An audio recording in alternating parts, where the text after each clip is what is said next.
Suamiku memeluk asistennya tepat di kursi depan mobil, memasangkan sabuk pengamannya dengan lembut, dan berkata dengan nada tinggi kepadaku, "Dia mabuk darat. Kamu jangan baperan. Aku jual rumah dan mobil itu." Aku menerima 222 panggilan tak terjawab, dan aku hanya mengucapkan satu kalimat. Sebelum ceritanya dimulai, silakan tulis di kolom komentar dari daerah mana saja teman-teman yang menonton cerita ini. Jangan lupa like dan subscribe agar channel ini bisa semakin berkembang dan bisa mempersembahkan cerita yang lebih menarik lagi. Hujan mengguyur kawasan SCBD sore itu, seolah langit Jakarta turut merasakan kekalutan yang belum berani kuakui. Wiper mobilku bergerak ritmis, menyapu butiran air yang terus menghantam kaca depan, menciptakan irama monoton yang menemani detak jantungku yang gelisah. Aku, Kirana, seorang istri yang seharusnya sedang menikmati teh hangat di rumah kami yang nyaman di Menteng, justru terjebak dalam kemacetan ibu kota demi menjemput suamiku, Dimas. Sopir kami sedang sakit, dan Dimas meneleponku setengah jam yang lalu dengan nada mendesak. Katanya, ada dokumen penting yang tertinggal di mobilku saat kami makan siang bersama kemarin, dan dia butuh tumpangan pulang karena taksi online sedang sulit didapat akibat cuaca buruk. Sebagai istri yang selalu berusaha mendukung karir suaminya, aku tidak berpikir dua kali. Aku memutar balik kendaraan, menembus kemacetan Sudirman, dan kini berhenti tepat di lobi gedung pencakar langit tempat perusahaan konstruksi milik Dimas berkantor. Mataku menyapu pintu kaca lobi yang buram oleh embun. Tak lama kemudian, sosok yang kucari muncul. Dimas, dengan setelan jas mahalnya yang selalu pas di tubuh tegapnya, melangkah keluar. Namun, dia tidak sendiri. Seorang gadis muda berjalan di sebelahnya. Tubuhnya mungil, wajahnya terlihat polos tanpa riasan tebal, dan ia mengenakan pakaian kerja yang sedikit kebesaran, memberikan kesan rapuh yang seringkali memancing simpati laki-laki. Itu Sisil, anak magang yang baru 3 bulan ini menjadi asisten pribadi Dimas. Aku pernah bertemu dengannya sekali saat acara ulang tahun kantor. Dia tipe perempuan yang bicaranya pelan, sering menunduk, dan selalu meminta maaf bahkan untuk kesalahan yang tidak diperbuatnya. Aku menekan klakson pelan, memberi tanda. Dimas menoleh, lalu segera mengembangkan payung hitam besar miliknya. Yang terjadi selanjutnya membuat tanganku mencengkeram setir lebih erat.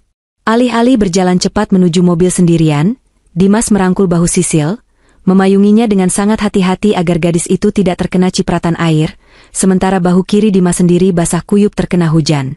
Mereka mendekat ke arah mobil. Aku sudah bersiap membuka kunci pintu otomatis. Logikaku mengatakan, Sisil akan masuk ke kursi belakang, dan Dimas akan duduk di sampingku, di kursi depan, tempat yang selalu menjadi hakku sebagai istrinya. Kursi itu adalah wilayahku.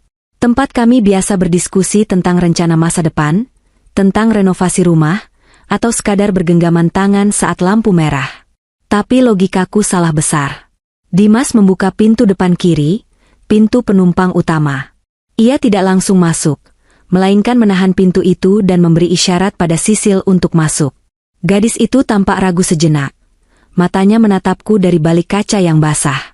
Ada kilatan aneh di sana, sebuah tatapan yang sulit kuartikan, campuran antara rasa bersalah yang dibuat-buat dan kemenangan tersembunyi. "Aduh, Pak, saya di belakang saja." Suara Sisil terdengar samar karena deru hujan, tapi aku bisa membaca gerak bibirnya. "Sudah, masuk saja." "Kamu pucat begitu?" Dimas setengah memaksa, lalu memapa Sisil duduk di kursi depan. Kursiku. Darahku berdesir panas. Aku terpaku, tak percaya dengan pemandangan di hadapanku. Dimas kemudian menutup payungnya, melemparnya sembarangan ke kursi belakang. Lalu ia sendiri berlari kecil memutari mobil dan masuk ke kursi pengemudi, menggeser tubuhku. "Kamu pindah ke belakang." "Ya, Yang," ucap Dimas cepat, bahkan sebelum pantatnya menyentuh jok. Napasnya terengah, aroma parfum mahalnya bercampur dengan bau hujan. "Maksud kamu?" tanyaku. Suaraku tercekat, berusaha tetap tenang meski dadaku sesak. "Kenapa aku yang harus di belakang?" "Itu tempatku, Dimas." Dimas berdecak, seolah pertanyaanku adalah hal paling bodoh yang pernah ia dengar seharian ini. Ia menoleh ke arah Sisil yang kini sedang memijat keningnya dengan gaya mendramatisir. "Sisil lagi masuk angin parah, Yang. Tadi dia hampir pingsan di lift. Dia gampang banget mabuk darat kalau duduk di belakang. Lagian ini macet parah, Kasihan kalau dia muntah-muntah di mobil kita. Jelas Dimas dengan nada yang terdengar sangat masuk akal bagi dirinya sendiri, tapi terdengar seperti omong kosong bagiku. Dia bisa minum obat antimo, Dimas. Atau buka sedikit kacanya.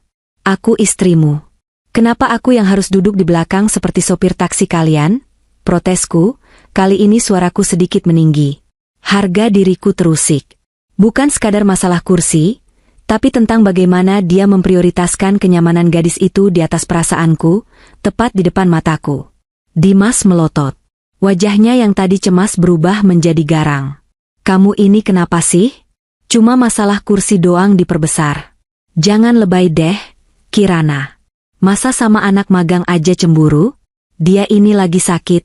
Di mana rasa kemanusiaan kamu sebagai sesama perempuan? Bentakan itu menampar kesadaranku. Lebay? Cemburu?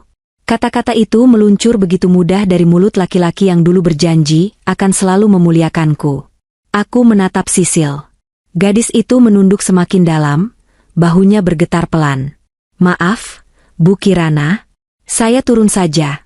Saya naik ojek saja. Cicit Sisil dengan suara bergetar yang dibuat-buat, air mata buaya mulai menggenang di pelupuk matanya. Tuh kan, dia jadi nangis. Udah, Sisil, kamu diam di situ. Kirana, cepatan pindah.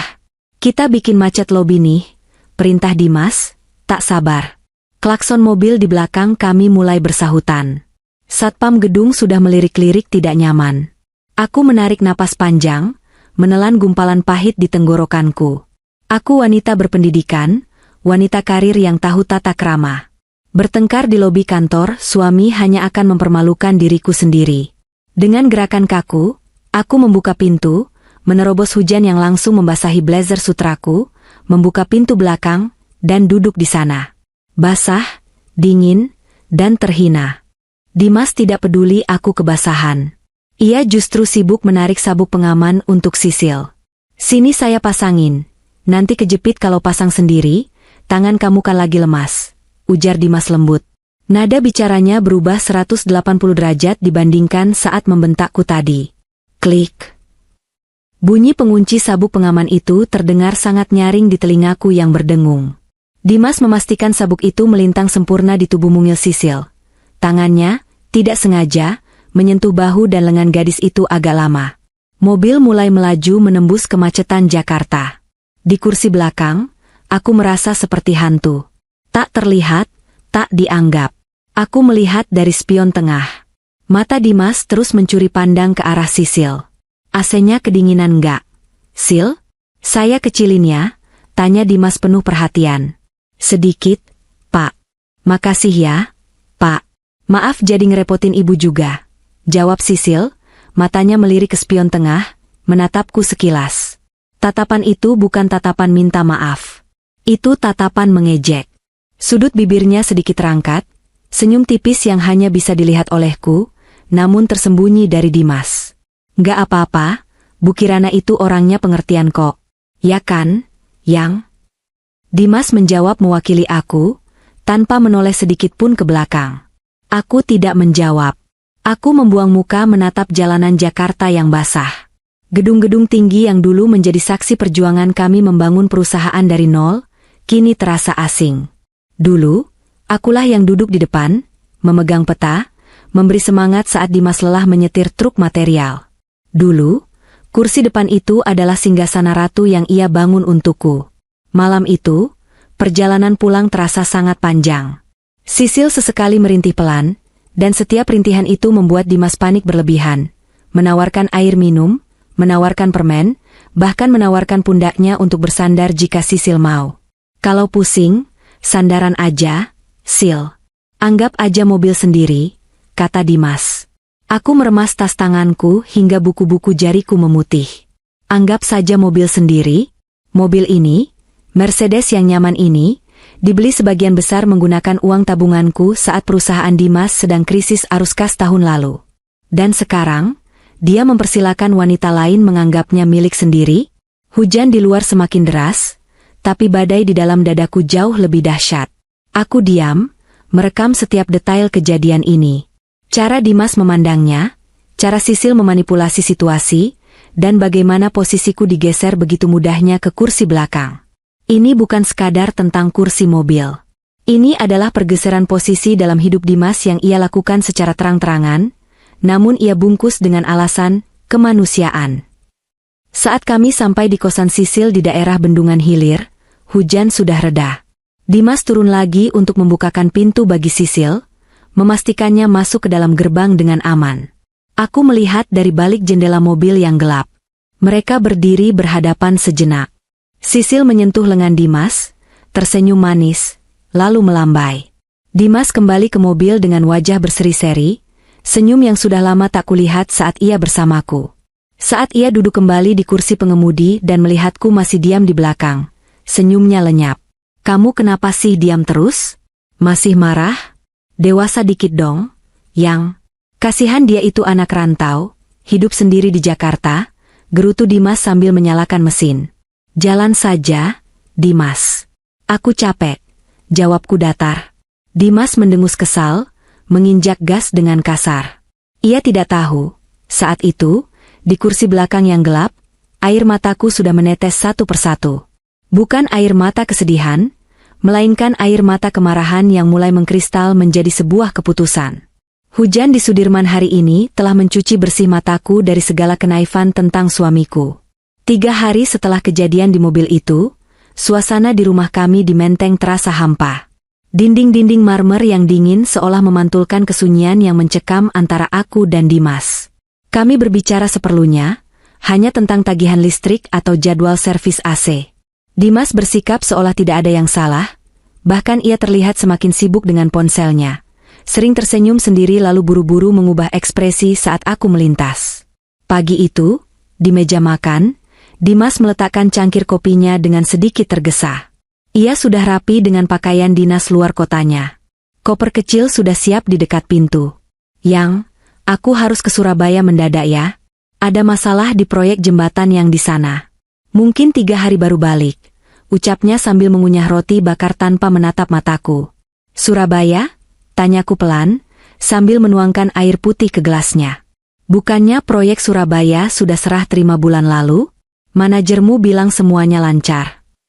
Gerakan tangan Dimas terhenti sejenak, namun ia dengan cepat menguasai diri. "Ya, memang sudah serah terima.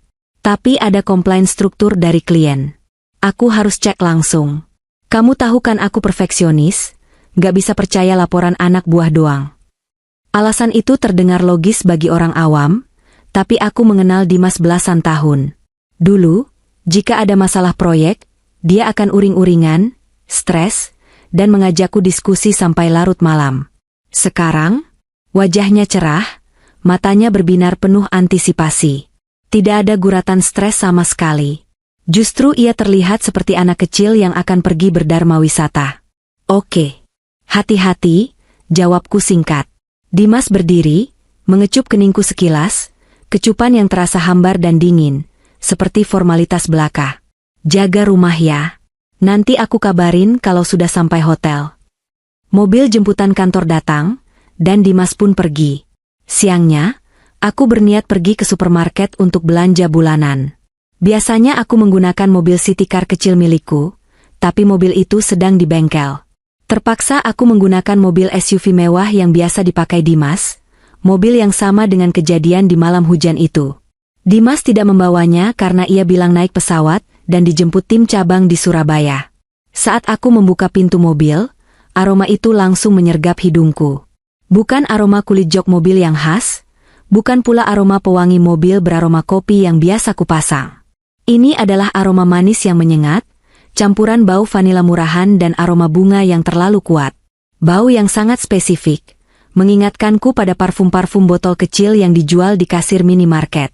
Jantungku berdegup kencang. Aku duduk di kursi pengemudi, mencoba menetralkan napas.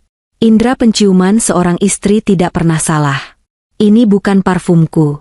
Parfumku adalah Jo Malone atau Chanel yang aromanya lembut dan elegan.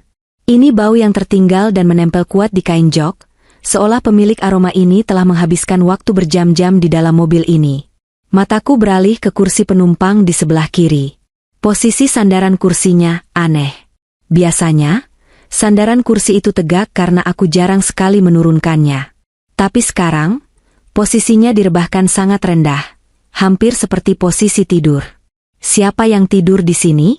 Dimas bilang dia hanya pakai mobil ini ke kantor dan pulang. Tanganku gemetar saat meraba sela-sela jok kursi itu.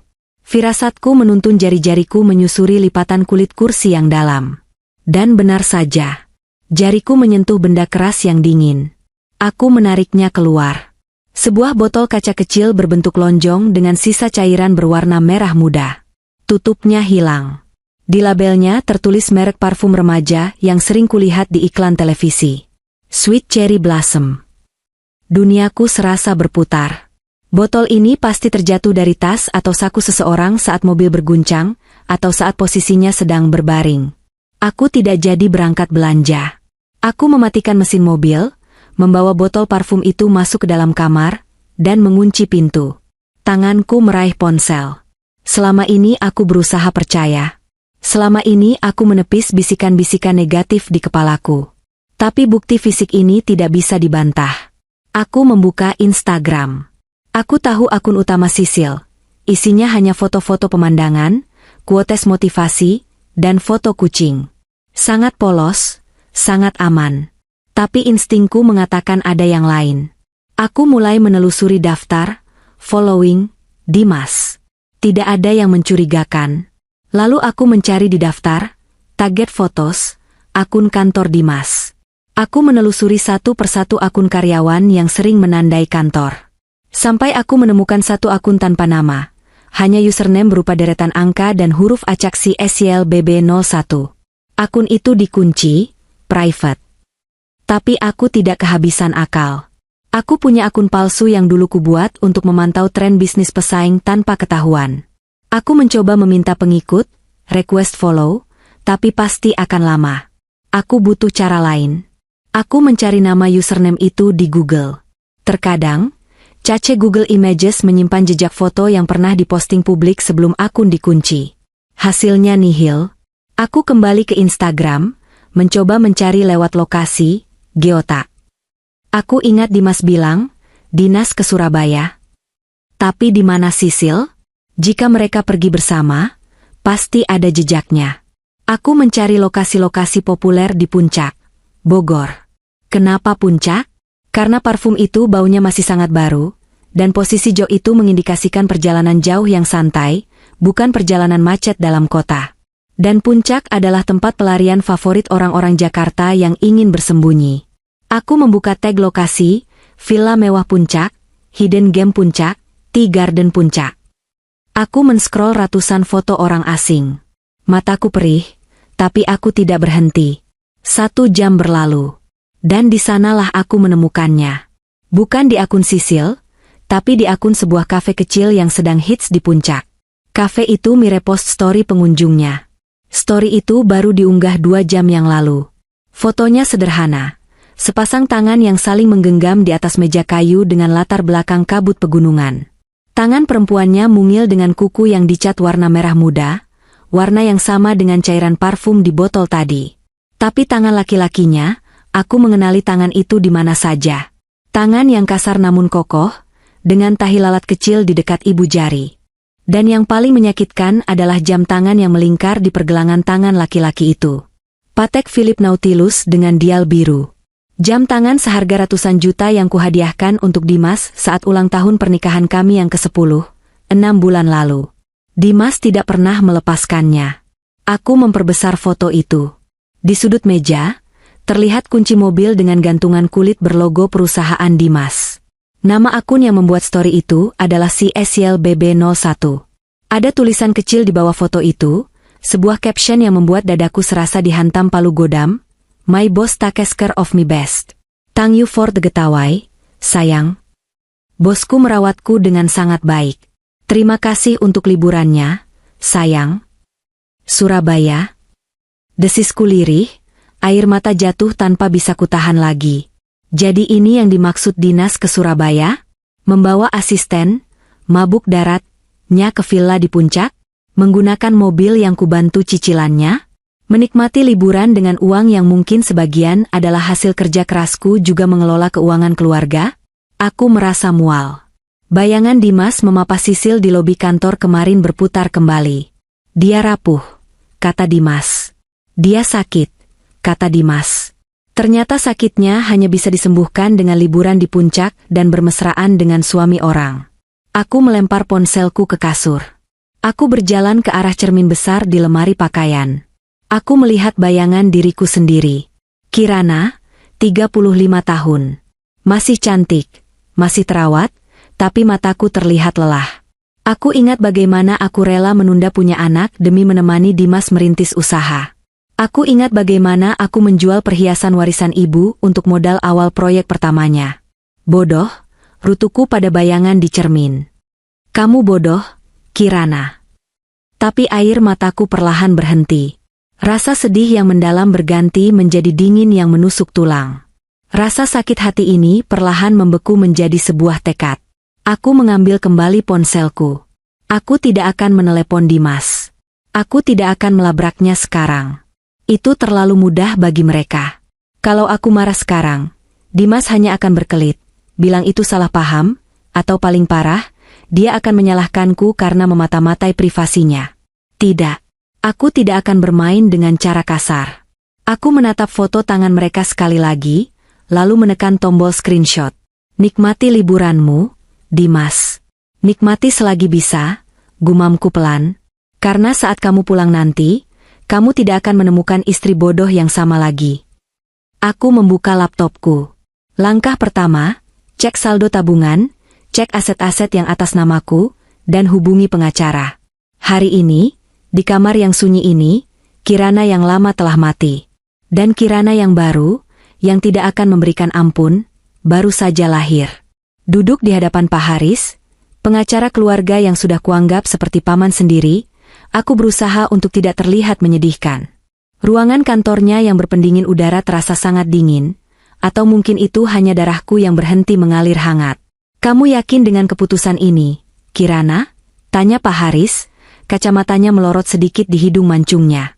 Di tangannya, berkas-berkas aset yang kubawa tadi pagi sedang diteliti.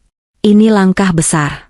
Kalau Dimas tahu kamu mencairkan deposito dan memindahkan saham gabungan, dia pasti curiga. Aku tersenyum tipis, senyum yang tidak mencapai mata. Justru itu poinnya, Om. Saya mau dia tidak sadar sampai semuanya terlambat. Dimas itu arogan. Dia tidak pernah mengecek detail keuangan kecil-kecil, karena dia percaya saya yang urus semuanya. Dia cuma peduli angka besar di akhir tahun. Pak Haris menghela napas, lalu mengangguk. Baiklah.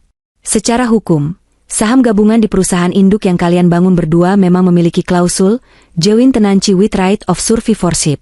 Tapi karena kamu memegang kuasa penuh atas manajemen keuangan pribadi kalian, pemindahan ini sah selama ada tanda tanganmu. Cuma, untuk penjualan rumah di Menteng. Rumah itu atas nama saya, Om. Hadiah pernikahan dari Papa, potongku cepat. Sertifikatnya aman di brankas bank, bukan di rumah. Saya sudah hubungi agen properti kepercayaan Papa. Dia setuju untuk memasarkannya secara silent selling. Tidak ada plang, dijual, di depan rumah. Hanya ditawarkan ke network eksklusif. Cerdas, puji Pak Haris. Jadi, rencananya? Kosongkan semuanya. Sisakan cangkangnya saja, jawabku dingin. Saya mau, saat dia sadar, dia tidak punya pijakan apa-apa lagi selain kaki asistennya yang rapuh itu.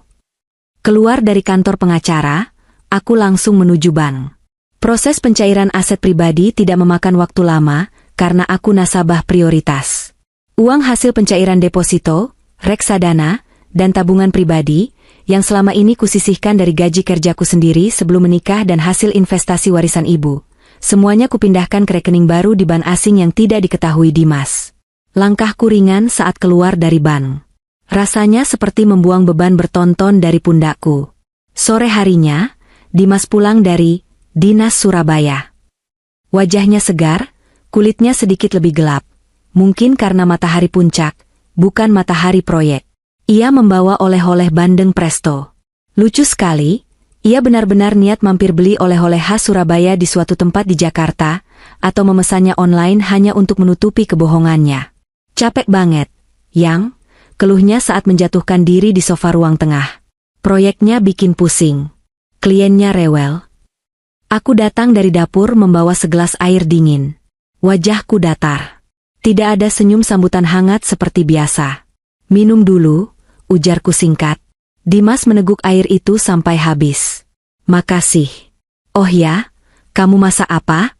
Laper nih, kangen masakan rumah. Makanan hotel nggak enak. Sop buntut. Kesukaanmu? Jawabku. Mata Dimas berbinar. Wah, mantap. Kamu memang istri terbaik. Ia hendak meraih tanganku untuk menciumnya, tapi aku berbalik badan pura-pura mengambil toples kerupuk. Tangannya menggantung di udara. Aku sudah makan duluan tadi. Kamu makan sendiri ya? Aku mau luluran di kamar. Capek, kataku tanpa menoleh, lalu berjalan menuju tangga. Loh? Nggak nemenin aku makan? Tanya Dimas heran. Biasanya, ritual makan malam adalah waktu wajib kami mengobrol. Kepalaku pusing. Jawabku singkat sambil terus menaiki tangga. Dari lantai atas, aku mendengar denting sendok beradu dengan piring. Dimas makan dengan lahap. Ia tidak curiga sama sekali. Baginya, sikap dingin istri mungkin hanya karena PMS atau bad mood biasa. Kepercayaan dirinya yang berlebihan membuatnya buta. Dia merasa aman. Dia merasa sudah menaklukkan dua wanita sekaligus. Satu di puncak untuk bersenang-senang, satu di rumah untuk melayaninya. Di dalam kamar, aku membuka laptop lagi. Notifikasi email masuk. Agen properti mengabarkan ada calon pembeli potensial. Seorang diplomat asing yang mencari rumah di Menteng dan bersedia membayar cash keras dalam mata uang dolar. Perfect. Malam itu, saat Dimas masuk kamar, aku pura-pura sudah tidur membelakanginya. Ia naik ke tempat tidur, mencoba memelukku dari belakang. Aroma tubuhnya sudah bersih karena mandi, tapi hidungku seolah masih bisa mencium jejak sweet cherry blossom yang samar tertinggal di pori-porinya. Aku menggeser tubuhku menjauh. Yang, bisiknya manja. Jangan ganggu, Dimas. Aku capek banget, tolakku tegas. Dimas mendengus, lalu berbalik memunggungiku. Tak lama kemudian, terdengar dengkuran halusnya. Aku membuka mata dalam kegelapan. Tidurlah yang nyenyak. Sayang, nikmati mimpi indahmu malam ini. Karena sebentar lagi, kamu akan bangun di mimpi buruk. Seminggu berlalu dengan perang dingin yang tak disadari Dimas. Aku tetap menjalankan tugasku sebagai istri di permukaan, menyiapkan baju kerjanya, memastikan sarapannya tersedia, tapi jiwaku sudah tidak di sana. Komunikasi kami sebatas, ya, tidak, dan oke. Hari ini, aku memutuskan untuk mengunjungi kantor Dimas. Bukan untuk sidak, tapi untuk memberikan kejutan kecil. Aku membawa rantang makanan berisi nasi liwet dan ayam goreng, menu yang sering dia minta akhir-akhir ini. Alasan yang sempurna untuk datang tanpa janji temu di jam makan siang. Lobi kantor menyapaku dengan dinginnya AC sentral. Resepsionis tersenyum ramah, menyapaku dengan hormat. Bu Kirana, Pak Dimas ada di ruangannya. Langsung saja, Bu. Aku mengangguk, melangkah menuju lift eksekutif. Jantungku berdebar, bukan karena gugup bertemu suami, tapi karena adrenalin menghadapi musuh. Pintu lift terbuka di lantai teratas. Lorong sepi karena sebagian besar karyawan sedang istirahat makan siang. Aku berjalan perlahan di atas karpet tebal yang meredam suara langkah heelsku. Pintu ruangan Dimas sedikit terbuka. Suara tawa terdengar dari dalam. Tawa renyah seorang wanita dan tawa berat laki-laki. Aku tidak langsung masuk. Aku berdiri di samping pintu, mengintip dari celah. Di sana, di kursi kebesaran CEO yang dilapisi kulit hitam itu, Dimas duduk bersandar santai. Dan di pangkuannya, benar-benar duduk di atas pahanya, ada Sisil. Sisil sedang menyuapi Dimas potongan buah potong. Tangan kirinya melingkar manja di leher Dimas. Kemeja putihnya yang dua kancing teratasnya terbuka memperlihatkan sedikit belahan dada, kontras sekali dengan citra, polos, yang dia tampilkan di depan orang lain. Ih, bapak manja banget sih, masa minta disuapin terus. Desas Sisil dengan suara yang dibuat seimut mungkin. Kan lagi capek kerja, butuh vitamin dari kamu, goda Dimas, lalu menggigit potongan melon dari tangan Sisil, sengaja menyentuh jari gadis itu dengan bibirnya. Darahku mendidih, tapi aku menahannya. Aku menarik napas dalam, memasang wajah datar, lalu mendorong pintu itu lebar-lebar. Permisi. Suaraku tidak keras, tapi efeknya seperti ledakan bom di ruangan itu. Sisil terlonjak kaget. Saking kagetnya, atau mungkin memang sengaja mencari drama, gerakan tubuhnya menyenggol gelas kopi panas yang ada di meja kerja Dimas. Jerit Sisil. Kopi panas itu tumpah. Sebagian besar membasahi meja dan berkas-berkas, tapi ada sedikit cipratan yang mengenai lengan kemeja Sisil. Dimas refleks berdiri, membuat Sisil hampir terjatuh kalau tidak berpegangan pada meja. Wajah Dimas pucat pasi melihatku berdiri di ambang pintu, tapi kepanikan utamanya justru tertuju pada Sisil. Sisil, kamu nggak apa-apa? Teriak Dimas panik. Dia langsung menyambar tisu, mengelap lengan baju Sisil dengan frantik. Panas ya? Ya ampun, merah nih kulit kamu.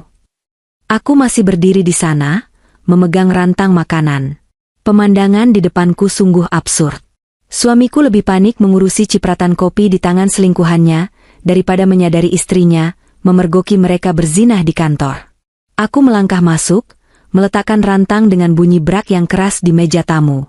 Sudah selesai dramanya? Tanyaku dingin. Dimas menoleh, matanya nyalang. Bukannya merasa bersalah atau meminta maaf, dia justru menatapku dengan tatapan penuh amarah. Seolah-olah kedatanganku adalah kesalahan fatal yang menyebabkan kecelakaan pada putri kesayangannya ini. Kamu tuh ya? Bentak Dimas. Dia melangkah mendekatiku, lalu dengan kasar mendorong bahuku. Aku yang tidak siap, terhuyung ke belakang. High heelsku tergelincir di karpet, dan aku jatuh terjengkang. Pantatku menghantam lantai keras. Sakit. Tapi sakit di hatiku jauh lebih parah. Dimas, teriakku, kaget dengan kekerasan fisiknya. Selama belasan tahun menikah, dia tidak pernah main tangan. Kamu sengaja kan bikin kaget? Tuduh Dimas, telunjuknya mengarah ke wajahku. Lihat tuh Sisil. Tangannya melepuh gara-gara kamu datang tiba-tiba kayak hantu. Dia itu rapuh. Kirana, kulitnya sensitif, beda sama kamu yang kulit badak, yang kasar. Aku ternganga. Kulit badak? Kasar? Aku yang selama ini merawat diri demi dia, aku yang bekerja keras membanting tulang bersamanya di bawah terik matahari proyek saat awal merintis usaha, kini disebut kasar hanya karena kulitku lebih tahan banting daripada asisten manja ini? Di belakang Dimas, Sisil memegang lengannya sambil terisak pelan. Udah, Pak, jangan marahin ibu. Saya yang salah, Hicks. Enggak, Sil. Dia yang salah. Datang gak tahu aturan. Potong Dimas, masih menatapku dengan jijik. Bangun kamu. Jangan bikin malu di sini. Aku menatap Dimas dari bawah. Detik itu juga, sisa-sisa rasa cinta yang mungkin masih terselip di sudut hati, lenyap tak berbekas. Yang tersisa hanya rasa muak. Aku tidak menangis. Aku tidak berteriak. Perlahan, aku bangkit berdiri. Aku merapikan blazernya yang sedikit kusut. Aku menepuk debu imajiner di rokku. Wajahku tegak, daguku terangkat. Aku menatap mata Dimas lekat-lekat. Tatapan yang membuatnya sedikit mundur, karena ia melihat sesuatu yang asing di sana. Ketiadaan rasa takut. Baik, Dimas, ucapku tenang, suaraku stabil. Maaf sudah mengganggu waktu kerja kalian. Silakan dilanjutkan. Makanannya buat satpam saja kalau kamu jijik makan dari istri yang kasar ini. Aku berbalik badan. Kirana, mau kemana kamu? Panggil Dimas, nadanya sedikit goyah, mungkin mulai sadar dia sudah keterlaluan. Aku tidak menjawab. Aku terus berjalan keluar ruangan, meninggalkan mereka berdua di sana. Kirana. Aku menutup pintu ruangan itu dari luar. Di dalam lift, aku melihat bayanganku di cermin. Tidak ada air mata. Justru, sudut bibirku terangkat membentuk senyum tipis. Senyum yang mengerikan. Terima kasih, Dimas, batinku. Doronganmu tadi adalah stempel pengesahan terakhir. Sekarang, aku tidak punya keraguan sedikit pun untuk menghancurkanmu. Aku mengambil ponselku, mengirim pesan singkat pada Adrian, investor kaya yang juga teman lama masa kuliahku. Dia sudah lama menaruh hati padaku, tapi selalu menghormati pernikahanku. Minggu lalu, aku menghubunginya untuk meminta bantuan dalam rencana lelangku. Tuh, Adrian, plan B jalan. Percepat lelangnya. Pastikan undangannya sampai ke meja Dimas besok pagi. Balasan Adrian masuk dalam hitungan detik. Siap, ratuku. Showtime. Malam itu, Grand Ballroom Hotel mulia bermandikan cahaya kristal yang memukau. Langit-langit ruangan yang tinggi memantulkan kemewahan yang menyesakan bagi mereka yang tidak terbiasa.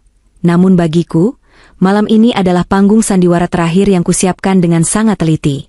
Aku berdiri di depan cermin toilet VIP, mematut diri.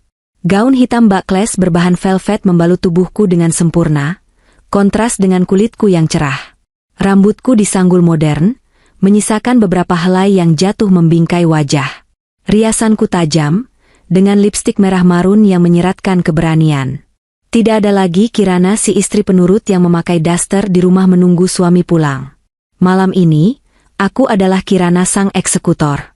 Acara malam ini adalah lelang amal tahunan yang diselenggarakan oleh Yayasan Sosialita Papan Atas Jakarta. Sebagai salah satu donatur tetap, aku mendaftarkan satu barang istimewa untuk dilelang. Sebuah lukisan cat minyak berukuran besar berjudul Bayangan Kekasih. Itu bukan sembarang lukisan. Itu adalah karyaku sendiri, 10 tahun yang lalu. Lukisan wajah Dimas saat dia masih muda. Saat wajahnya masih penuh keringat dan debu proyek, matanya menyeratkan tekad baja untuk membahagiakanku. Lukisan itu adalah simbol cinta tulusku padanya, simbol masa-masa sulit yang kami lalui bersama. Dulu, Dimas sangat mencintai lukisan itu. Dia bilang, lukisan itu adalah jimat keberuntungannya. Dia melarangku menjualnya berapapun harganya. Tapi malam ini, jimat itu akan kulepas. Karena pemilik wajah di lukisan itu sudah mati, digantikan oleh monster yang gila harta dan wanita. Aku melangkah keluar dari toilet, suara hak sepatu stiletoku mengetuk lantai marmer dengan irama yang mantap. Di pintu masuk ballroom, Adrian sudah menunggu. Pria itu tampak gagah dengan tuxedo hitam dan dasi kupu-kupu. Adrian adalah teman lama, investor kaya yang diam-diam mengetahui prahara rumah tanggaku dan bersedia menjadi sekutu. Kamu terlihat mematikan, Kirana, bisik Adrian sambil menyodorkan lengannya untuk kugandeng. Terima kasih, Adrian. Apakah, tamu kehormatan, kita sudah datang? Tanyaku sambil tersenyum tipis. Adrian mengangguk, dagunya menunjuk ke arah meja bundar di dekat panggung. Baru saja sampai. Dan dia membawa sirkus bersamanya. Mataku mengikuti arah pandang Adrian. Di sana, duduk dengan angkuh, adalah suamiku, Dimas. Dan di sebelahnya, tentu saja, Sisil. Darahku berdesir, tapi kali ini bukan karena sakit hati, melainkan karena rasa geli yang getir. Sisil mengenakan gaun merah menyala yang sangat mencolok, penuh dengan payet berkilauan yang justru terlihat norak di bawah lampu gantung kristal yang elegan. Potongan gaunnya terlalu rendah, belahannya terlalu tinggi. Dia terlihat seperti penyanyi dangdut yang salah masuk ke acara opera. Sisil tampak gelisah, matanya liar memandang sekeliling, jelas sekali dia merasa terintimidasi oleh aura, old money, para tamu undangan. Sementara Dimas, dengan wajah tebalnya, sibuk menyapa relasi bisnis sambil sesekali memamerkan Sisil seolah gadis itu adalah trofi. Undangan VIP yang kau kirim berhasil memancing egonya, gumam Adrian. Dimas tidak akan pernah menolak undangan yang mencantumkan namanya sebagai donatur paling berpengaruh.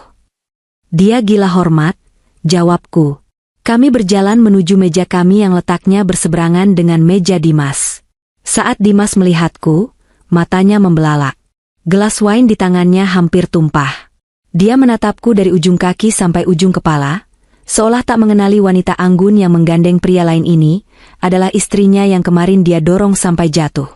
Sisil ikut menoleh, dan aku bisa melihat raut iri yang tak bisa disembunyikan di wajahnya. Dia membisikkan sesuatu ke telinga Dimas, mungkin bertanya siapa pria yang bersamaku. Dimas tampak kaku, rahangnya mengeras. Dia ingin marah, tapi dia tahu ini tempat umum. Dia tidak bisa membuat keributan di sini. Acara dimulai. MC membuka lelang dengan basa-basi yang membosankan. Beberapa barang mewah terjual, tas Hermes langka, jam tangan Rolex vintage, paket liburan ke Maldives. Dimas sempat menawar sebuah kalung berlian, mungkin untuk Sisil, tapi kalah oleh istri seorang pejabat. Dan sekarang, kita masuk ke highlight malam ini, suara MC menggema, membuat suasana hening. Sebuah karya seni yang sangat personal dan emosional. Lukisan bertajuk, Bayangan Kekasih, karya Ibu Kirana, istri dari Bapak Dimas Wijaya, CEO Wijaya Konstruksi. Lampu sorot mengarah ke panggung. Tirai beludru dibuka, menampilkan lukisan wajah Dimas muda yang sedang menatap masa depan. Lukisan itu indah, penuh jiwa, dan sangat intim. Semua mata tertuju pada lukisan itu, lalu beralih menatap Dimas yang duduk di meja VIP. Wajah Dimas berubah merah padam. Dia tidak menyangka aku akan melelang lukisan keramat itu. Bagi Dimas, itu adalah penghinaan publik. Istrinya menjual wajah suaminya di depan umum, seolah wajah itu sudah tak berharga lagi untuk disimpan. Lukisan ini dibuka dengan harga dasar 500 juta rupiah, seru MC. Hening sejenak. Lalu, Adrian mengangkat papan nomornya. 1 miliar, ucap Adrian tenang, suaranya terdengar jelas di seluruh ruangan. Gemuruh bisik-bisik terdengar. Langsung melompat ke 1 miliar? Dimas menatap Adrian dengan tatapan membunuh. Dia mengenali Adrian sebagai saingan bisnis sekaligus teman lamaku. Egonya tersentil hebat. Dia tidak akan membiarkan wajahnya dimiliki oleh laki-laki lain, apalagi laki-laki yang dekat dengan istrinya. Dimas mengangkat papan. 1,5 miliar. Sisil di sebelahnya tampak kaget. Dia menarik lengan jas Dimas. Sayang, kok mahal banget? Itu kan cuma lukisan jelek. Uangnya mending buat beli apartemen aku. Desis Sisil cukup keras hingga terdengar oleh orang di meja sebelahnya. Dimas menepis tangan Sisil kasar. Diam kamu. Ini soal harga diri. Adrian tersenyum miring, lalu mengangkat papan lagi. 2 miliar. 2,5 miliar. Balas Dimas cepat, napasnya mulai memburu. 3 miliar. Adrian menaikkan tawaran tanpa beban, seolah dia sedang membeli kacang goreng. Keringat dingin mulai bercucuran di pelipis Dimas. 3 miliar adalah angka yang besar, bahkan untuk ukuran dia sekarang. Arus kas perusahaannya sedang tidak terlalu bagus karena beberapa proyek macet, tapi dia tidak bisa mundur. Orang-orang mulai memandanginya. Jika dia kalah lelang atas lukisan wajahnya sendiri, dia akan menjadi bahan tertawaan satu Jakarta besok pagi. Sayang, jangan itu uang perusahaan kan? Sisil mencoba menghentikan lagi, wajahnya pucat membayangkan uang sebanyak itu hangus hanya untuk kanvas tua. 3,5 miliar, teriak Dimas, suaranya sedikit bergetar. Matanya menatapku tajam, seolah memohon agar aku menghentikan ini. Tapi aku hanya duduk tenang, menyesap champagneku dengan elegan, menatapnya tanpa ekspresi. Adrian menatapku sekilas.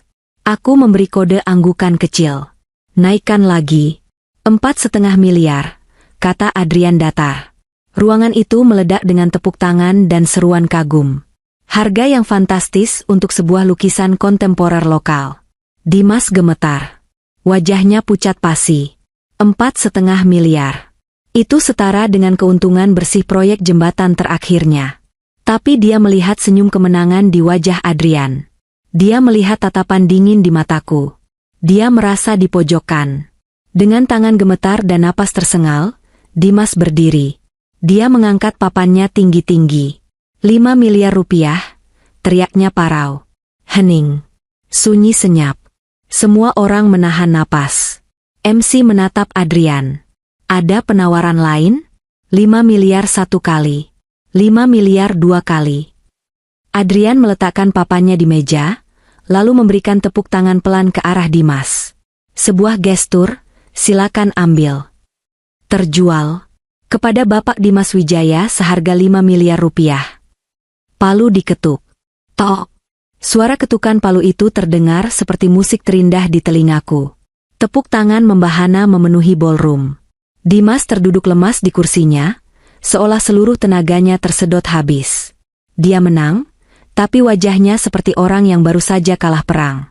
Sisil di sebelahnya cemberut, melipat tangan di dada, membuang muka dengan kesal karena gagal mendapatkan jatah uang belanja yang fantastis.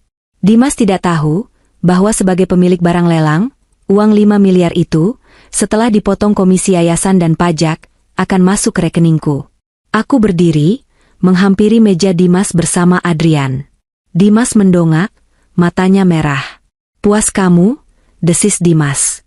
Kamu sengaja mempermalukan aku.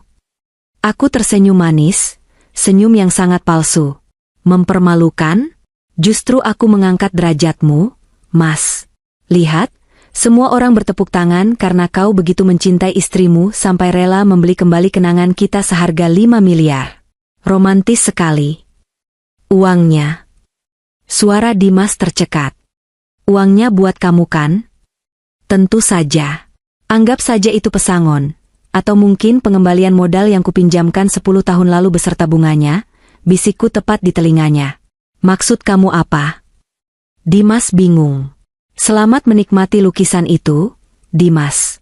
Itu satu-satunya hal dariku yang masih bisa kau miliki. Ucapku, lalu berbalik badan. Ayo, Adrian. Urusan kita di sini sudah selesai. Aku melangkah pergi meninggalkan ballroom itu dengan perasaan ringan yang luar biasa. Di belakangku, Dimas masih terpaku, dikelilingi oleh ucapan selamat dari orang-orang yang tidak tahu bahwa dia baru saja membiayai kepergian istrinya sendiri. Malam ini, aku tidak hanya menjual lukisan. Aku menjual masa laluku, dan Dimas membelinya dengan harga yang sangat pantas. Bandara Soekarno-Hatta pukul 11 malam terasa lebih lengang dari biasanya. Aku duduk di first class lounge, menatap tiket di tanganku. Penerbangan Emirates menuju Berlin, one way. Tidak ada tiket pulang. Koper-koperku sudah masuk bagasi. Hanya tas tangan kecil yang kubawa, berisi paspor, dompet, dan ponsel baru dengan nomor lokal Jerman yang sudah kusiapkan. Ponsel lamaku, yang berisi nomor Indonesia dan semua kenangan tentang Dimas, sudah kumatikan total, tergeletak bisu di dalam tas. Transfer dana lelang sudah dikonfirmasi oleh pihak bank sejam yang lalu. Uang 5 miliar, dikurangi donasi amal, sudah aman mendarat di rekening offshoreku, bergabung dengan hasil penjualan aset-aset lain yang sudah kulakukan diam-diam selama seminggu terakhir. Aku kaya raya, bebas, dan sendirian. Rasanya menakutkan, tapi juga memabukkan. Sementara aku menikmati segelas jus jeruk terakhir di tanah air. Nun jauh di sana, di kawasan Menteng, drama sesungguhnya baru saja dimulai. Sudut pandang beralih mengikuti narasi Dimas yang dibayangkan Kirana, namun tetap dalam penuturan Kirana tentang apa yang terjadi. Aku bisa membayangkan dengan jelas apa yang terjadi saat ini. Dimas pulang dari hotel dengan perasaan campur aduk. Mobil mewahnya meluncur membelah jalanan Jakarta yang mulai sepi. Di kursi belakang, lukisan, bayangan kekasih, tergeletak, dibungkus kain pelindung. Lukisan seharga 5 miliar yang kini terasa seperti beban. Di sampingnya, Sisil pasti tidak berhenti mengoceh. Kamu gila ya, Mas? 5 miliar buat gambar doang? Itu kita bisa beli ruko. Bisa buat modal butik aku. Kamu egois banget sih, mentang-mentang itu muka kamu. Sisil pasti merajuk. Bibirnya manyun, berharap dibujuk. Diam, Sisil. Kepalaku mau pecah, bentak Dimas. Dia sedang pusing memikirkan bagaimana cara menutupi cash flow perusahaan besok pagi, setelah cek pribadinya cair untuk lelang ini. Dia mungkin berpikir akan membujukku sesampainya di rumah untuk mengembalikan sebagian uang itu. Dia pasti berpikir, Kirana pasti cuma ngambek. Nanti dirayu dikit juga luluh. Uangnya kan masih dipegang dia, masih uang keluarga juga. Betapa naifnya kamu, Dimas. Mobil mereka sampai di depan gerbang rumah kami di Menteng. Rumah besar bergaya kolonial yang selama ini menjadi lambang kesuksesan Dimas. Dimas menekan tombol remote pagar otomatis. Tidak ada reaksi. Pagar besi tempa yang kokoh itu bergeming. Rusak lagi ya? Gerutu Dimas. Dia menekan tombol itu berkali-kali dengan kasar. Tetap tidak bergerak. Dengan kesal, Dimas turun dari mobil, berjalan menuju pos satpam. Pos itu kosong. Pak Ujang, satpam setia kami, sudah kuberhentikan 2 hari yang lalu dengan pesangon yang sangat layak. Sialan, pada kemana si orang rumah? Umpat Dimas. Dia merogoh saku, mengambil kunci manual gerbang. Dia memasukkan anak kunci ke lubang gembok. Kuncinya tidak bisa masuk. Apa-apaan ini? Dimas mulai panik. Dia mencoba memaksa, tapi percuma. Gemboknya sudah diganti. Silinder kuncinya baru. Sisil turun dari mobil, memeluk lengannya kedinginan. Mas, kok nggak bisa masuk? Aku ngantuk nih, mau pipis juga. Dimas tidak menjawab. Dia memanjat pagar, melompat ke halaman dengan canggung, jas mahalnya tersangkut sedikit. Dia berlari ke pintu utama. Dia menempelkan ibu jarinya ke smart lock pintu depan. Beb. Akses denied. Sial. Sial. Sial. Dimas menendang pintu kayu jati itu. Dia mencoba memasukkan kode PIN. Beb. Akses denied. Kode tanggal pernikahan kami sudah dihapus. Sidik jarinya sudah dihapus. Rumah itu kini adalah benteng yang menolak rajanya sendiri. Akhirnya, Dimas memecahkan kaca jendela samping dengan pot bunga. Alarm rumah meraung-raung, memecah kesunyian malam menteng. Dia masa bodoh. Dia masuk lewat jendela, lalu bergegas membuka pintu depan dari dalam untuk Sisil yang sudah ketakutan di luar. Saat mereka melangkah masuk ke ruang tamu, langkah mereka terhenti. Hening. Bukan hening yang nyaman, tapi hening yang kosong. Mati. Lampu ruang tengah menyala otomatis karena sensor gerak. Dan saat itulah Dimas melihatnya. Kosong. Sofa kulit Italia di ruang tamu, hilang. Televisi 85 inci, hilang. Lukisan-lukisan koleksi, selain yang dia beli, hilang. Karpet Persia, hilang. Vas bunga kristal, hilang. Rumah itu benar-benar melompong. Hanya menyisakan lantai marmer yang dingin dan dinding-dinding putih, yang menyisakan bekas kotak-kotak pudar tempat lukisan pernah digantung. Gemas suara napas mereka memantul di ruangan yang luas itu, menciptakan efek horor yang mencekam. Mas, kita dirampok? Tanya Sisil gemetar, merapat ke tubuh Dimas. Dimas tidak menjawab. Dia berlari menaiki tangga, menuju kamar utama. Kirana, Kirana. Dia mendobrak pintu kamar kami. Kosong. Ranjang king cole tempat kami tidur? Raib. Lemari pakaian walk-in closet? Kosong melompong. Baju-baju Dimas ditumpuk sembarangan di lantai dalam kardus bekas mie instan. Sementara baju-bajuku tidak tersisa sehelai benang pun. Meja rias? Bersih. Hanya ada satu benda di tengah ruangan yang kosong itu. Sebuah kursi lipat besi sederhana. Di atas kursi itu, tergeletak sebuah amplop coklat dan sebuah cincin emas putih dengan berlian kecil, cincin kawin kami. Dimas mendekati kursi itu dengan kaki gemetar. Dia jatuh berlutut. Tangannya meraih amplop itu. Di dalamnya ada dokumen gugatan cerai yang sudah kutandatangani di atas meterai, dan surat kepemilikan rumah yang sudah berpindah tangan. Rumah ini sudah terjual. Pemilik baru akan menempati lusa. Barang-barangmu yang ada di kardus itu harap segera kau angkut, atau akan dibuang ke tempat sampah oleh pemilik baru. Tidak ada surat cinta perpisahan. Tidak ada caci maki panjang lebar. Hanya fakta hukum yang dingin. Kirana. Erang Dimas. Suaranya pecah, menggema di kamar kosong itu. Nggak mungkin kamu tega. Dia merogoh sakunya, mengeluarkan ponselnya dengan panik. Jari-jarinya yang gemetar menekan speed dial nomor 1. Namaku. Tuh. Di bandara, aku melihat layar ponselku menyala. Foto Dimas muncul di sana. Panggilan pertama. Aku mengabaikannya. Dimas menelepon lagi. Dan lagi. Aku membayangkan dia di sana, duduk di lantai yang dingin, dikelilingi kehampaan yang dia ciptakan sendiri, menekan tombol radial seperti orang gila. Dia menelepon saat Sisil bertanya, "Kita tidur di mana malam ini?" Dia menelepon saat menyadari dia tidak punya uang cash, karena baru saja habis untuk lelang. Dia menelepon saat menyadari bahwa tanpa aku, dia tidak tahu di mana polis asuransi, di mana buku tabungan, di mana password e-banking perusahaan yang selalu kupegang tokennya. Panggilan ke-10, ke-50, ke-100. Aku sudah berada di dalam pesawat sekarang. Pramugari yang ramah menawarkan handuk hangat. Ponselku bergetar tanpa henti. Notifikasi panggilan tak terjawab terus bertumpuk. 220 panggilan tak terjawab. 221 panggilan tak terjawab. 222 panggilan tak terjawab. Angka yang cantik. Simbol dari kegilaan dan keputusasaan yang terlambat. Dimas pasti sedang meraung sekarang. Memaki, menangis, melempar cincin itu ke dinding. Dia baru sadar bahwa rumah mewah ini bukan rumah tanpa kehadiranku. Dia baru sadar bahwa selama ini, akulah pondasi yang menopang hidupnya yang terlihat sempurna. Dan sekarang, pondasi itu sudah terbang 30.000 kaki di atas permukaan laut. Aku menekan tombol power off. Layar ponselku gelap seketika. Selamat tinggal, Jakarta, bisikku pelan. Mesin pesawat menderu, mendorong tubuhku menempel ke kursi empuk kelas bisnis. Saat roda pesawat meninggalkan landasan pacu, aku merasakan kelegaan yang luar biasa. Tidak ada lagi sakit hati. Tidak ada lagi pengkhianatan. Yang ada hanya langit malam yang luas dan masa depan yang bersih, sebersih kanvas baru yang siap kulukis.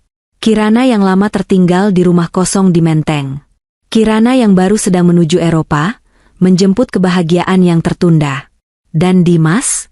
Dia mendapatkan apa yang dia inginkan, kursi depan untuk asistennya. Semoga mereka bahagia tidur di mobil malam ini, karena rumah itu sudah bukan miliknya lagi. Kabar tentang kehancuran seseorang terkadang datang bukan sebagai kejutan, melainkan sebagai sebuah keniscayaan yang hanya tinggal menunggu waktu. 3 hari setelah aku menjejakkan kaki di Eropa, lari dari puing-puing rumah tanggaku yang telah kubakar habis, berita itu sampai ke telingaku. Bukan melalui firasat atau mimpi buruk, melainkan lewat sambungan telepon internasional dari Adrian yang suaranya terdengar berat namun puas. Mereka tamat, Kirana, ucap Adrian singkat. Tol Cipularang. Kilometer 90. Karma bekerja lebih cepat dari paket ekspres. Aku mendengarkan laporan itu sambil menatap langit abu-abu kota Berlin dari balik jendela apartemen sewaanku. Berbekal laporan kepolisian, rekaman dashcam yang berhasil diamankan oleh orang suruhan Adrian, serta kesaksian para medis, aku bisa merekonstruksi ulang kejadian mengerikan itu di kepalaku. Aku bisa melihatnya dengan sangat jelas, seolah-olah rohku duduk di kursi belakang mobil itu, menjadi saksi bisu bagaimana Tuhan menagih hutang perbuatan mereka secara tunai, tanpa cicilan. Sore itu, langit di atas jalan tol Cipularang menggantung rendah dan gelap. Awan hitam bergulung-gulung membawa ancaman badai, sepadan dengan badai yang sedang berkecamuk di dalam kabin mobil SUV mewah yang dikendarai Dimas. Mobil itu melaju kencang, membelah angin, namun atmosfer di dalamnya terasa sesak dan panas. Dimas menyetir dengan kondisi mental yang sudah diambang batas kewarasan. Wajahnya yang dulu selalu terlihat klimis dan penuh percaya diri, kini kusut masai. Lingkaran hitam di bawah matanya menjadi bukti bahwa dia tidak tidur nyenyak sejak malam pelelangan itu. Pikirannya kacau balau. Aset likuidnya habis terkuras untuk membayar lukisan wajahnya sendiri seharga 5 miliar rupiah, sebuah keputusan impulsif demi gengsi yang kini mencekik lehernya. Kartu kredit utamanya sudah kublokir. Rekening perusahaan dibekukan sementara karena audit mendadak yang dipicu oleh laporan anonim. Tentu saja itu bagian dari rencana perpisahanku. Di sampingnya, duduklah Sisil. Sang asisten, sang selingkuhan, sang belahan jiwa, yang katanya rapuh. Namun sore itu, kerapuhan Sisil menguap entah kemana. Gadis itu duduk dengan pose yang jauh dari kata anggun. Kakinya dinaikkan ke atas dashboard, meninggalkan jejak kotor di sana. Wajahnya ditekuk, bibirnya manyun, dan mulutnya tidak berhenti memproduksi kata-kata pedas yang lebih tajam dari silet. Mas, kamu serius kita cuma makan roti minimarket buat makan siang? Suara cempreng Sisil memecah kesunyian, nadanya penuh tuntutan. Aku tuh lapar. Mas, aku mau makan steak di Bandung, bukan roti seribuan yang bikin seret tenggorokan ini. Dimas mengeratkan cengkeramannya pada setir kemudi, hingga buku-buku jarinya memutih. Sabar sedikit kenapa sih? Sil? Kamu nggak lihat aku lagi pusing? Kartu debit aku ketelan mesin ATM di rest area tadi. Aplikasi mobile banking aku juga keblokir. Kita harus hemat uang tunai yang ada di dompet sampai aku bisa urus ini ke ban hari Senin. Halah, alasan. Sembur Sisil sinis, matanya melirik meremehkan ke arah Dimas. Katanya CEO perusahaan konstruksi raksasa. Katanya orang kaya lama. Masa liburan ke Bandung aja kayak gembel? Tahu gini mending aku ikut Pak Hendra aja kemarin. Dia ngajakin aku shopping ke Singapura, bukan luntang-lantung gak jelas di jalan tol sama om-om bangkrut. Kalimat itu menampar ego Dimas dengan sangat keras. Jauh lebih sakit daripada tamparan fisik. Lelaki yang selama ini merasa dirinya raja, merasa dirinya pahlawan yang menyelamatkan gadis desa polos dari kejamnya ibu kota, tiba-tiba disadarkan oleh kenyataan pahit. "Apa kamu bilang?" Suara Dimas bergetar menahan amarah. Dia menoleh ke samping, menatap Sisil dengan nyalang. "Jadi selama ini kamu cuma manfaatin aku? Mana Sisil yang bilang cinta mati sama aku? Mana Sisil yang bilang gak peduli harta asal bisa sama aku?" Sisil tertawa. Tawa yang terdengar kering dan jahat. Mas hari gini masih percaya cinta buta? Sadar diri dong. Kamu itu udah tua. Perut udah buncit. Kalau bukan karena duit kamu, mana mau aku nempel sama kamu? Aku itu butuh modal buat gaya hidup, bukan butuh cinta-cintaan kayak ABG. Dasar perempuan matre. Pelacur. Teriak Dimas, emosinya meledak tak terkendali. Wajahnya merah padam, urat-urat lehernya menonjol. "Kamu yang bego. Istri sah yang berlian kamu buang, malah mungut sampah kayak aku." Balas Sisil tak mau kalah, suaranya melengking tinggi. Perdebatan itu membuat konsentrasi Dimas buyar sepenuhnya. Dia lupa aturan emas di jalan tol, jangan pernah alihkan pandangan dari jalan. Matanya terpaku pada wajah Sisil yang penuh ejekan, sementara kakinya tanpa sadar menekan pedal gas semakin dalam. Mobil itu melesat di atas 140 km per jam di jalanan yang menurun dan licin. "Awas depan!" Jeritan histeris Sisil memecah pertengkaran mereka. Dimas tersentak. Dia menoleh ke depan, dan jantungnya seolah berhenti berdetak. Hanya berjarak kurang dari 20 meter di depan mereka, sebuah truk kontainer bermuatan besi beton sedang berjalan lambat di jalur kanan, berusaha mendahului kendaraan lain. Lampu belakang truk itu menyala merah menyilaukan. Jaraknya terlalu dekat. Pengereman sudah tidak mungkin dilakukan. Dalam hitungan sepersekian detik yang krusial itu, otak manusia bekerja secara misterius. Insting purba untuk bertahan hidup seharusnya memerintahkan seseorang untuk menyelamatkan dirinya sendiri. Logikanya, pengemudi akan membanting setir ke kanan untuk menghindari benturan pada sisi pengemudi. Namun, ironi terbesar dalam hidup Dimas terjadi detik itu. Kebiasaannya selama berbulan-bulan ini, kebiasaan memanjakan Sisil, melindunginya dari hujan, memasangkan sabuk pengamannya, memastikan dia aman di kursi depan, telah membentuk memori otot yang fatal. Refleks Dimas mengkhianati naluri bertahan hidupnya sendiri. Alih-alih membanting setir ke kanan, tangan Dimas dengan cepat memutar setir ke kiri. Dia berusaha membuang bodi mobil agar sisi penumpang, tempat Sisil duduk, terhindar dari hantaman langsung ekor truk. Dia melindungi wanita yang baru saja menghinanya. Dia mengorbankan dirinya untuk perempuan yang menyebutnya om-om bangkrut. Braaak. Suara benturan itu terdengar mengerikan, seperti ledakan bom. Sisi kanan mobil, tepat di posisi Dimas, menghantam sudut bak besi truk kontainer dengan kecepatan tinggi. Logam bertemu logam, kaca bertemu beton.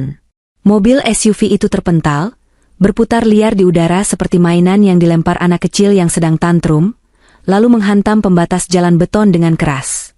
Mobil itu berguling 3 kali sebelum akhirnya berhenti dalam posisi terbalik di bahu jalan. Asap putih mengepul dari kap mesin yang ringsek.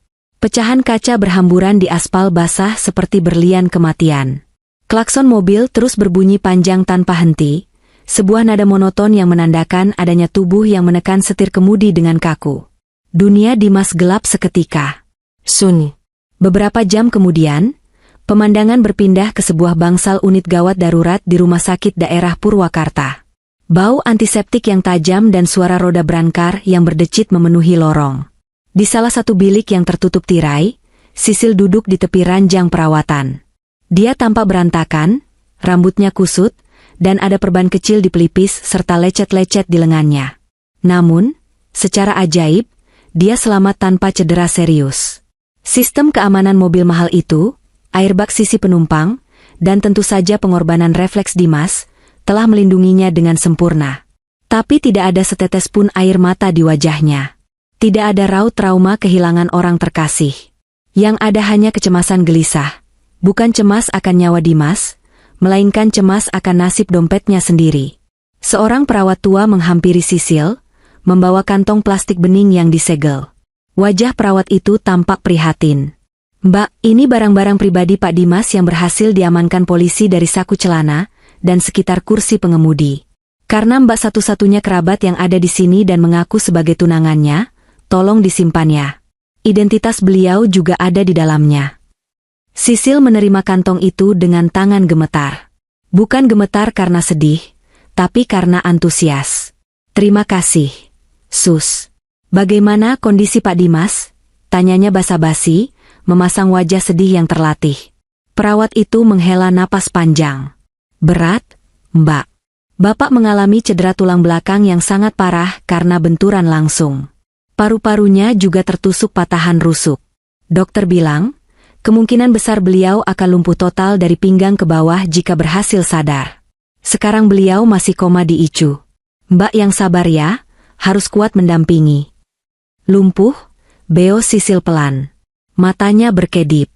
Dalam otaknya yang licik, kalkulator untung rugi langsung bekerja cepat. Lumpuh, bangkrut, cerewet, tua.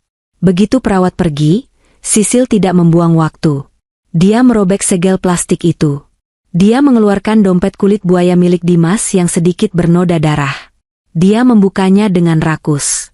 Ada uang tunai sekitar 2 juta rupiah, sisa uang terakhir yang Dimas ambil dari brankas rumah sebelum kami berpisah. Sisil langsung memasukkan uang itu ke dalam tasnya. Dia mengambil kartu-kartu ATM. Dia tahu PIN-nya, karena dia sering mengintip saat Dimas berbelanja untuknya. Meski sebagian besar rekening dibekukan, Sisil tahu ada satu rekening, dana taktis, yang isinya tidak banyak, tapi lumayan untuk modal kabur. Lalu matanya tertuju pada jam tangan Patek Philippe Nautilus yang kacanya retak 1000 tapi mesinnya masih berdetak. Jam tangan seharga miliaran itu. Tanpa rasa bersalah sedikit pun, Sisil memasukkan jam tangan itu ke dalam saku jaketnya. "Lumayan," gumamnya pelan. "Kalau dijual di pasar gelap glodok, yang retak gini masih laku 200 atau 300 juta. Cukuplah buat modal buka online shop atau oplas hidung."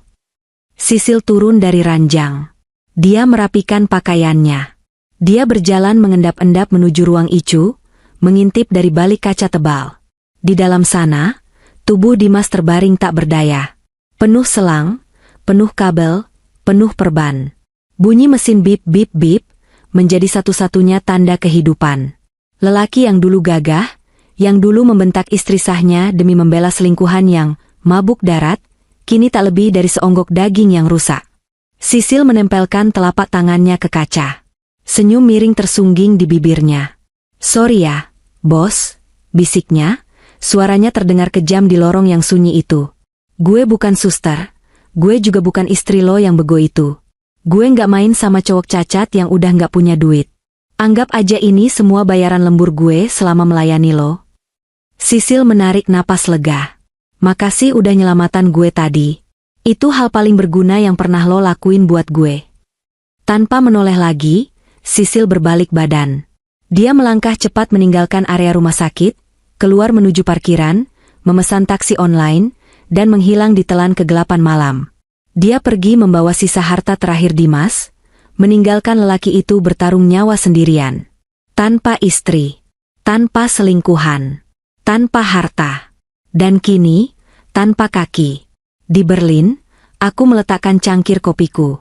Adrian menatapku dengan sorot mata bertanya, "Kamu mau pulang?" Menjenguknya, tanya Adrian hati-hati. Aku menatap pantulan wajahku di cermin kafe. Wajah itu tenang. Tidak ada dendam, tapi juga tidak ada iba. "Tidak," jawabku tegas. Dia sudah memilih jalan hidupnya. Dia sudah memilih siapa yang dia lindungi di kursi depan itu. Biarkan wanita itu yang merawatnya.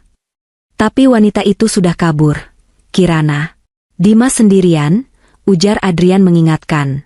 Aku tersenyum tipis. "Kalau begitu, biarkan dia merasakan dinginnya kesendirian. Biarkan dia merenung dalam sepi. Itu adalah guru terbaik bagi orang-orang yang tidak pernah bersyukur. Tuhan sedang memberinya pelajaran privat, Adrian. Siapa aku yang berani mengganggu proses itu?" Malam itu, aku tidur lebih nyenyak dari biasanya. Aku tahu, di belahan bumi lain, Keadilan telah ditegakkan dengan cara yang paling puitis dan menyakitkan. Setahun kemudian, musim dingin di Berlin datang dengan keganasan yang indah. Salju turun lebat tanpa henti selama 3 hari, menyelimuti kota tua itu dengan selimut putih tebal yang membekukan. Angin berhembus tajam menusuk tulang, membuat orang-orang bergegas menyembunyikan wajah di balik syal tebal. Namun, dinginnya udara luar tidak mampu menembus kehangatan yang kini melingkupi hidupku. Setahun ini adalah tahun transformasi. Kirana yang dulu rapuh dan terikat pada bayang-bayang suami, telah mati. Kini yang ada adalah Kirana sang kurator seni, pemilik galeri kecil namun bergengsi di kawasan Mitte. Namaku mulai diperhitungkan di kancah seni kontemporer Eropa. Aku berdiri di atas kakiku sendiri, dibayar oleh keringat dan air mataku sendiri. Sore itu, menjelang Natal, aku berjalan menyusuri trotoar di dekat Gendarmenmarkt. Lampu-lampu hias berkelap-kelip indah, aroma glühwein, anggur panas berempah, dan sosis bakar memenuhi udara, menciptakan suasana magis. Di sampingku, Adrian berjalan tegap sambil memegang payung besar, melindungiku dari butiran salju yang terus turun. Adrian. Pria ini telah membuktikan bahwa kesabaran adalah bentuk cinta yang paling murni. Dia tidak pernah memaksaku, tidak pernah menuntut status. Dia hanya ada. Dia menjadi sandaran saat aku menangis di bulan-bulan pertama, menjadi teman diskusi saat aku merintis galeri, dan menjadi pelindung yang tak pernah meminta imbalan. Habis ini kita mampir beli coklat panas ya? Yang di ujung jalan sana enak banget, ujar Adrian sambil tersenyum, uap putih keluar dari mulutnya. Boleh.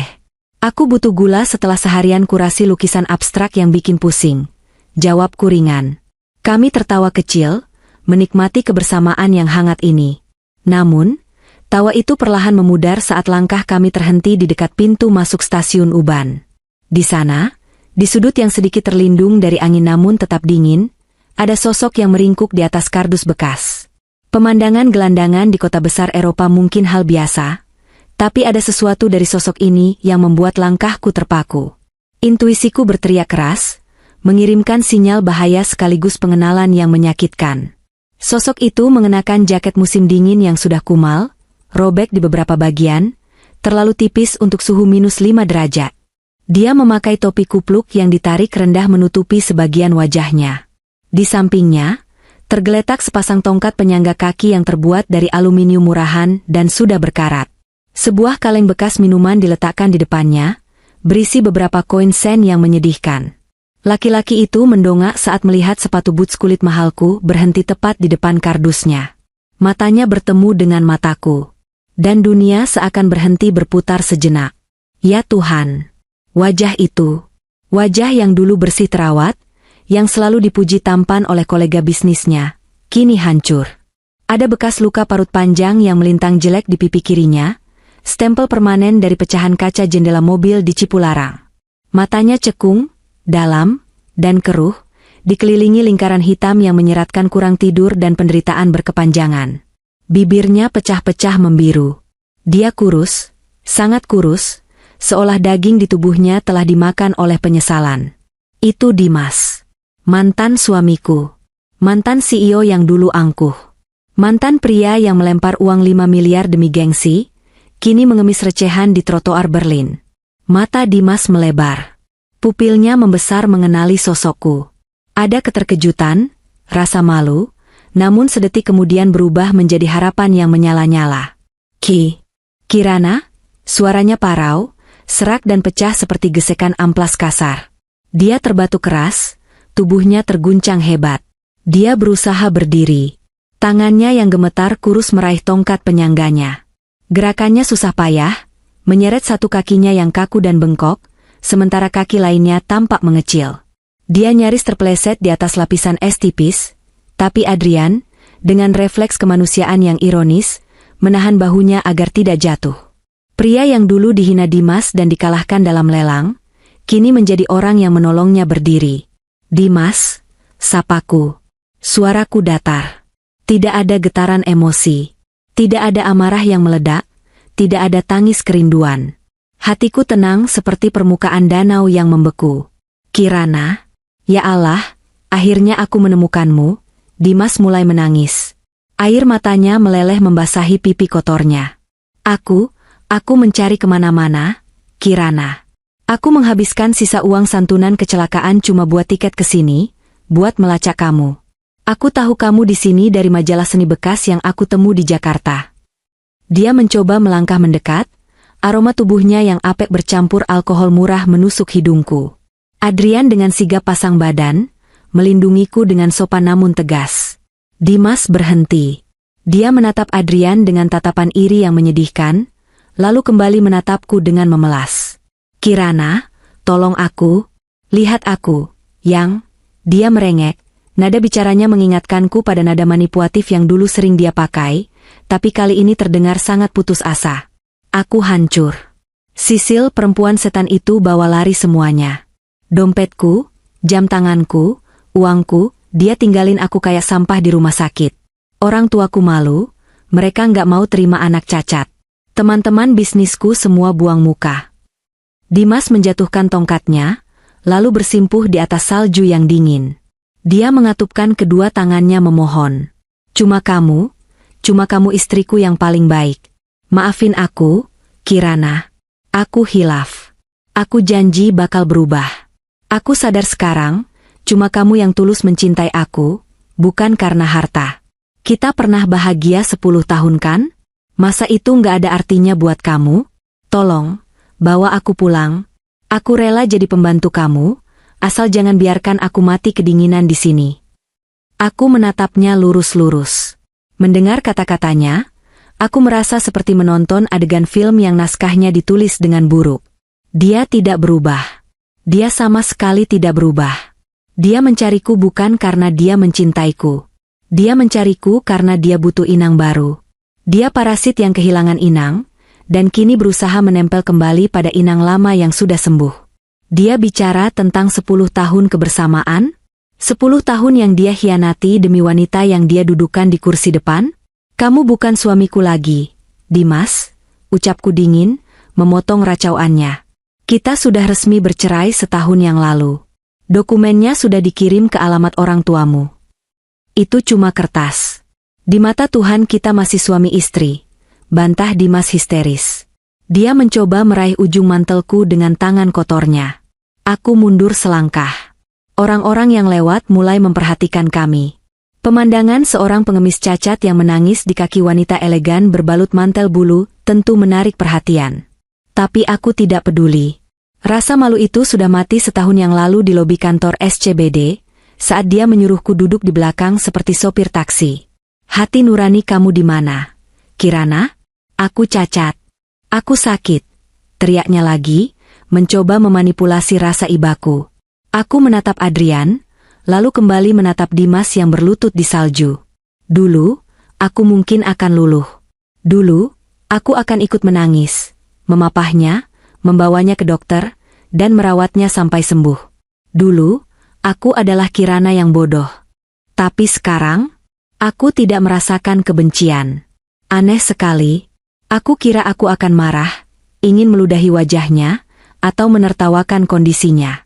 Tapi ternyata tidak. Kebencian membutuhkan energi.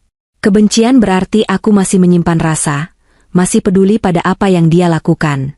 Kebencian adalah sisi lain dari mata uang cinta. Yang kurasakan sekarang hanyalah kosong. Indifferent. Ketidakpedulian yang mutlak. Dia bagiku sama seperti orang asing yang berpapasan di jalan. Tidak ada ikatan, tidak ada rasa, tidak ada sejarah. Dia hanyalah masa lalu yang sudah selesai kubayar lunas dengan harga mahal. Lukisan wajahnya sudah kujual. Rumah kenangan sudah kujual. Dan cinta untuknya sudah mati. Aku membungkuk sedikit, menatap matanya yang basah dan merah. Tatapanku tajam, menusuk langsung ke dalam jiwanya yang kerdil. Bangunlah, Dimas.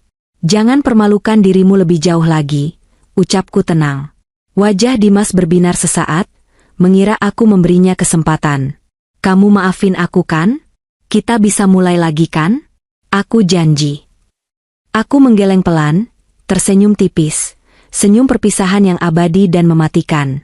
Aku memotong kalimatnya dengan satu kalimat terakhir yang sudah lama tersimpan di hatiku. Maaf, aku tidak membencimu, karena membenci berarti aku masih peduli. Sekarang, kamu hanyalah orang asing yang kebetulan ku tahu namanya. Kalimat itu meluncur mulus, tajam, dan final. Seperti palu hakim yang mengetuk vonis mati. Wajah Dimas runtuh seketika. Harapan di matanya padam total, digantikan oleh kehampaan yang mengerikan. Mulutnya terbuka, tapi tidak ada suara yang keluar.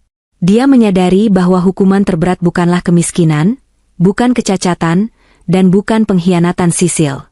Hukuman terberat adalah dianggap tidak ada oleh orang yang dulu menjadikannya pusat dunia. Aku menegakkan tubuh, menarik napas panjang menghirup udara musim dingin yang segar. Beban di pundakku hilang sepenuhnya. Ayo, Adrian. Coklat panasnya keburu tutup. Ajakku sambil menggandeng lengan Adrian erat. Ayo, jawab Adrian lembut, tidak menoleh lagi ke belakang. Kami berbalik, melangkah pergi menembus salju yang turun semakin lebat. Suara sepatu boots kami terdengar ritmis menjauh. Aku tidak menoleh ke belakang. Aku tidak perlu melihatnya lagi. Bagiku, sosok di belakang sana hanyalah bagian dari lanskap kota yang dingin, tak lebih penting dari tiang lampu atau bangku taman. Di belakang sana, di tengah dinginnya Berlin yang tak kenal ampun, Dimas tertinggal sendirian dalam posisi berlutut. Menangis, meraung tanpa suara di tengah keramaian orang yang tak peduli. Dia ditemani bayang-bayang penyesalan yang akan menghantuinya seumur hidup, membekukan hatinya lebih dingin daripada salju yang menimbun kakinya yang cacat. Dia akhirnya mendapatkan apa yang dia berikan padaku dulu, sebuah pengabaian yang sempurna. Dan aku terus berjalan maju, menyongsong lampu-lampu Natal yang hangat di depan sana. Ceritaku yang baru, cerita tanpa air mata, baru saja dimulai.